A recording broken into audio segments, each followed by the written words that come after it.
Hi everyone, welcome to the video about the 4 things I wish I knew when I was applying to pharmacy. So the first point of the things that I wish I knew when I was applying to pharmacy is always get a part-time job in pharmacy. If you're not sure whether pharmacy is the right degree for you, it will give you the content, sort of a taster of what's going to be taught at university. And if you know pharmacy is the right degree and you want to be studying it, it'll give you those consultation skills that you only really get in sort of a face-to-face environment.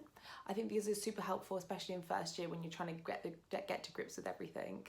So my second thing that I wish I knew when I applied to do pharmacy is how friendly the lecturers are. I think I was obviously doing my A-levels in small class sizes, and going into a degree where I'd be one of 100 or 140 was really quite intimidating, and you feel too awkward to ask the lecturers any questions. But actually what I found is when I have had problems and I've had issues, they're more than happy to answer them, which has been really nice to kind of know, and I just wish I knew that earlier.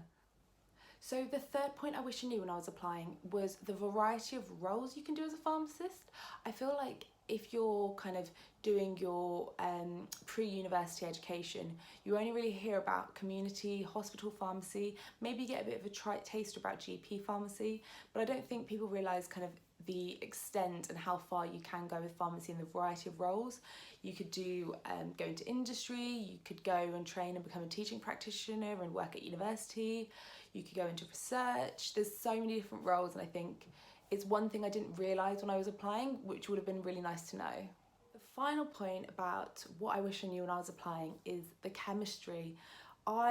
In A-levels, actually kind of struggled with chemistry, and for me, I felt like we were learning random equations and it didn't make sense in my head. I couldn't get the grasp of it. And one thing I've noticed is when I'm working on UniBuddy, a lot of the messages I am getting are to do with how hard is the chemistry at uni like, and what's it like compared to A-level chemistry. Personally, I found that it's easier because you can follow through all the processes in your head. So the uni will start and they'll teach you kind of why was this structure for this drug chosen, and you'll go through every single step to why does it bind to that receptor, how does it bind to that receptor, etc.